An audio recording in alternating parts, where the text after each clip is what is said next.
Miss হবে না আপনার পছন্দের টিভি শো। দেখুন জি5 অ্যাপে একদম ফ্রি। আমার পেশা নিয়ে একদম কথা বলবেন না। আপনিও আপনার বিহেভিয়ারটা ঠিক করুন। আমার পেশা নিয়ে কথা বলবেন না। আমার হাসপাতাল যদি ফাঁসে, আমি যদি ফাঁসি, মানে যদি ডুবি, সব নিয়ে ডুবব, মানে আরো গভীরে। বাই। ডক্টর গুহ বলছে জগদ্ধাত্রী হসপিটালে ছিল, কিন্তু মুখার্জি পরিবারের লোকজন বলছে জগদ্ধাত্রী বাড়ি।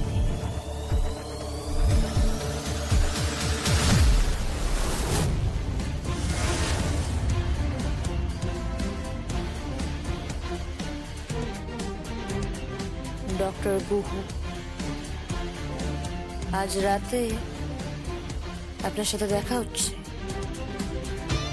অন্য রূপে, অন্য কোথাও। আমার মায়ের বিচার চাই,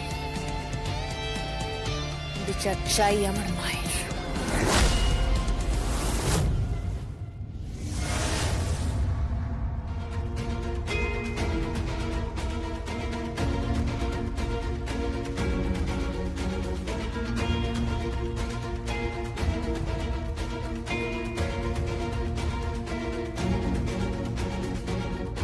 কি বলছো বৌদি তুমি?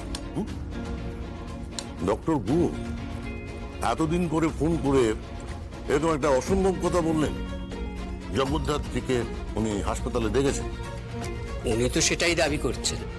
আমাকে যখন বলল আমি তো অবাক হয়ে গেছি। মহিলাই মানসিক ভারসাম্য হারিয়েছেন আমার যা মনে হচ্ছে। কি জানি, ওনার না সাইকিয়াট্রিস্টের সাথে কনসাল্ট করা উচিত অ্যাকচুয়ালি। জগদ্ধাত্রী হাসপাতাল, আবার জগদ্ধাত্রী বাড়িতেও ঘাটা করি কথা বলা কোনো জায়গা পায় না। পুরোটাই কি ঘটা করি? মানে কি বলতে চাইছিস তুই? তোমরা হয়তো ঠিক খেয়াল করছো না। কি খেয়াল করছি? পৃথা কোথায়? পৃথা কোথায়? পৃথা,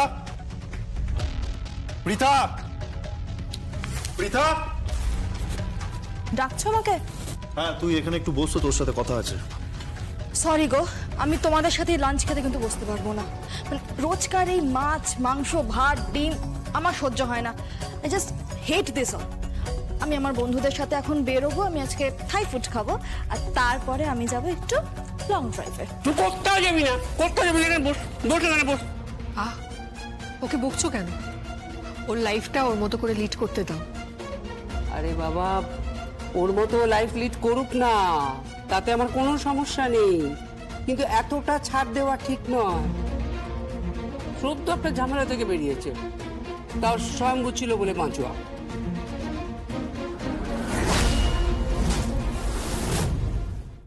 এই যে চলে এসেছে পরিবারের জ্যেষ্ঠ পুত্র।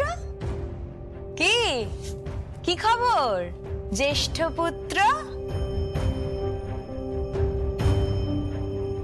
ভাইয়ের বউরা আগেকার দিনে ঘোমটা দিয়ে মেজের দিকে তাকিয়ে কথা বলতো, আর এখন তীর্যক মন্তব্য ছড়ে দিচ্ছে। ও তাই নাকি?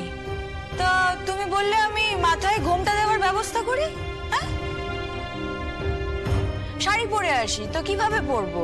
কুচি দিয়ে পরবো না আট পরে করে? হ্যাঁ, ও বোধহয় তাই চাইছে। তা ও কি করবে? বাড়ির বউ রান্না বান্না করে তোকে সাজিয়ে গুছিয়ে খেতে দেবে? সে আশা করি না। আমার কথা ছেড়ে দে। মেহেন্দি তার দিদিকে পর্যন্ত একদিন একটা ওষুধ পর্যন্ত খাইয়ে দেখালো না, তাকে একটু সেবাও করে দেখালো না, তার মাথায় হাত বুলিয়েও দিল না, তার পাশে দাঁড়িয়ে একটু চোখের জল পর্যন্ত ফেললো না। এইসব সম্পর্কগুলো না জানা আছে, এই বাড়ির সমস্ত সম্পর্কই ফেক। তোমাকে আর এবারের সম্পর্ক নিয়ে মাথা ঘামাতে হবে না। না, মাথা তো ঘামাতেই হবে। কি বললো দেখলেন না, জ্যেষ্ঠ পুত্র। প্লিজ, যেটা বলছি শোনো। বসো, তোমার সঙ্গে অনেক ইম্পর্টেন্ট কথা আছে। কি কথা?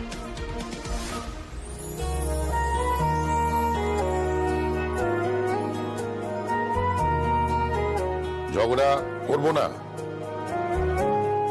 আমরা ঝগড়া করছি না, আমরা কোনো আর্গুমেন্ট করছি না, আমরা ওকে বোঝাতে চাইছি, ও বুঝতে চাইছে না। কি হয়েছে বলুন, কি বলতে চাইছেন? জগদ্ধাত্রী মুখার্জি হাসপাতালে যায়নি? আরে বাবা, আমি তো বললাম ঠাকুরপো তোমাকে, ও হাসপাতালে যায়নি। আর যখন ফোনটা এলো তখন জগদ্ধাত্রী তো আমার সামনে, মানে আমি ঘরে গিয়ে দেখলাম ও হুইল চেয়ারে বসে আছে। তাহলে ডক্টর গুহ ওই কথাটা বললেন কেন? কি কথা বলেছে? উনি বলেছেন জগদ্ধাত্রী নাকি হাসপাতালে ছিল।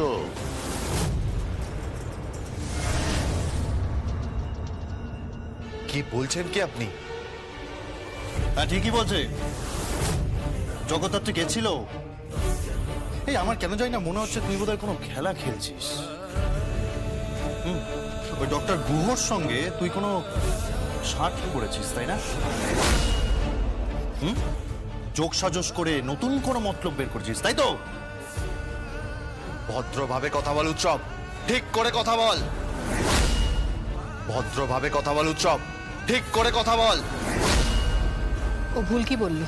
হ্যাঁ, একজন ডক্টর এত বছর পর ফোন করলেন, ফোন করে বললেন উনি নাকি জগদ্ধাত্রীকে দেখেছেন, ওনার সামনে একইভাবে নাকি হুইল চেয়ারে বসেছিল। সেটা কিভাবে পসিবল? আমরা তো সেটাই বোঝার চেষ্টা করছি। শোনো, তুমি তো ইন্টেলিজেন্স ডিপার্টমেন্টে রয়েছো, তোমার তো অনেক অপরাধীর মানসিকতা সম্পর্কে ধারণা রয়েছে। তোমার কি মনে হচ্ছে, তুমি কি এ বিষয়ে আলোকপাত করতে পারো?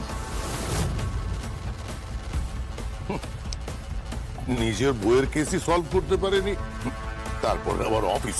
মিস্টার চন্দ্রনাথ মুখার্জি, আমার পেশা নিয়ে একদম কথা বলবেন না। আপনিও আপনার বিহেভিয়ারটা ঠিক করুন। আমার পেশা নিয়ে আপনি কথা বলবেন না। এই তোর সাহস দেখে আমি অবাক হয়ে যাচ্ছি।